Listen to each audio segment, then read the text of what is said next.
We're back on Professionally Speaking TV. I'm your host, Randall Craig. We're with Frank O'Day. Frank, before we were talking about some of the stuff that you're up to.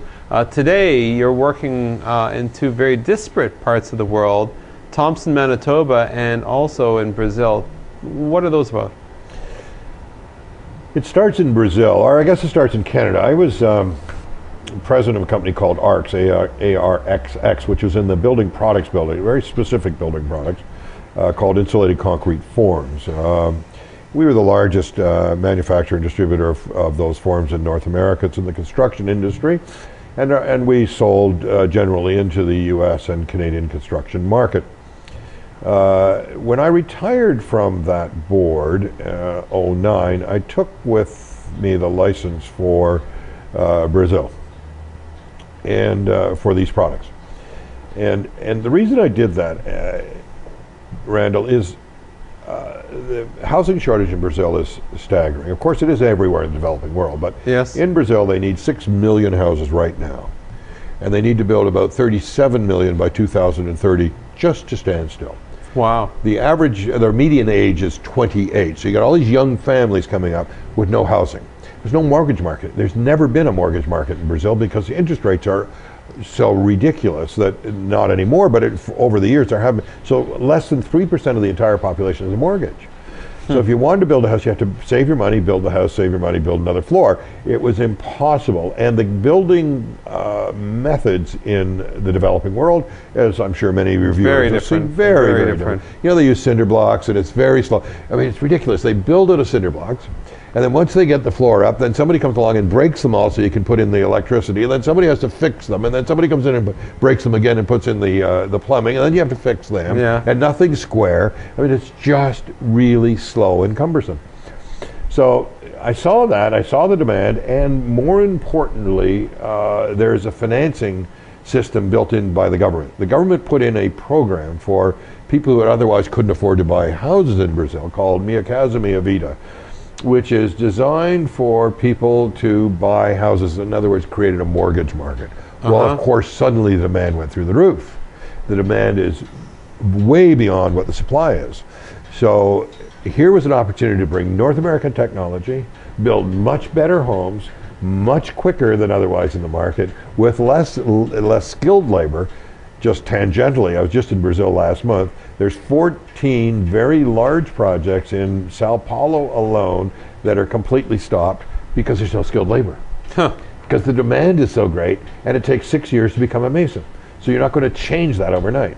With our systems, we don't need masons. So we are able to create a system of building houses that are much better quality, and that's another interesting tangential point. Because the developers and builders could build everything they could, and they were sold immediately, there was no need to adapt to anything. So they continue to build the way they have. So we bring North American technology, build much quicker, better, and faster. We can develop a much better product for our customers than is otherwise available in the market, and the funding is all in place. How much better market do you want? Yeah. So this is disruptive. This is very disruptive. It is. It's entirely disruptive, and the other great thing about it is that it takes forever to get new technology approved in Brazil. So it took us 2 years to get this material approved in Brazil, in spite of the fact that it's been through every test known to man in North America and in Europe.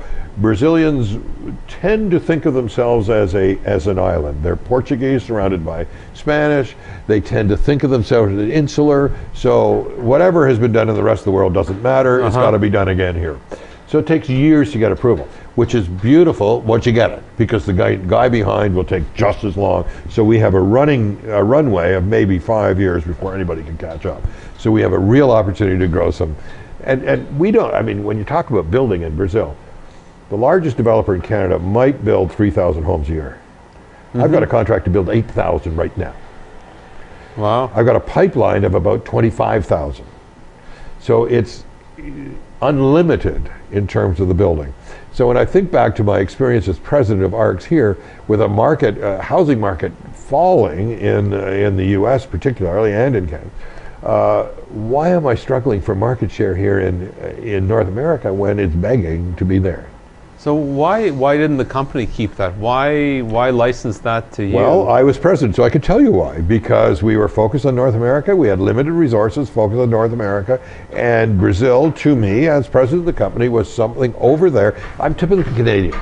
I'm very much like most Canadian builders.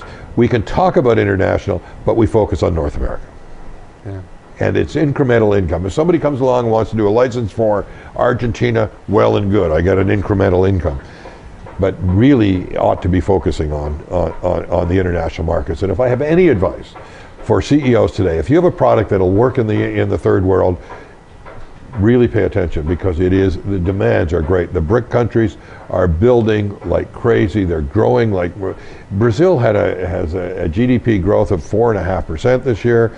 Inflation is under 6, which is ridiculously low for them. But one of the challenges that typically businesses have when going to the BRIC countries, particularly India, China, for example, I don't know Brazil, is that the pricing levels of everything are considerably different than they are here. There's lots of differences. There's no question about it. And certainly in Brazil, what we had to do is we had to work with a joint venture partner. There's no way I want to be building in Brazil. I just couldn't do that. I mean, you just have to have a joint venture partner who really understands the market. And we have our joint venture partner, a company called Modella, who's built 30,000 units. They'll do all the building. We bring technology to the market. And because we're able to do that, we're able to expand the margins rather than reduce them. Interesting. Thompson, Manitoba. Thompson, Manitoba. It turned out I was giving a speech in Thompson, Manitoba, and there's only one flight a day. So after my speech, they were kind enough to entertain me by giving me a tour of the city. And through the tour of the city, they began to tell me about their housing shortage. Thompson is a wonderful city. It's only about 13,000 people.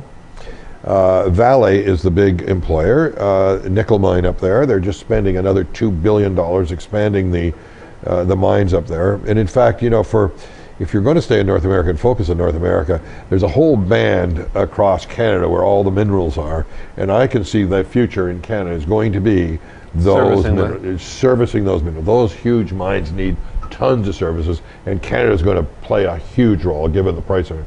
So, and Thompson wants to be a hub for servicing the entire community, and housing is a huge problem for them. And I said, well, isn't that coincidental? I'm doing housing in Brazil. Maybe we can use some of the same ideas here in Thompson. So I'm working on Thompson to create new systems of housings in Thompson. Fascinating.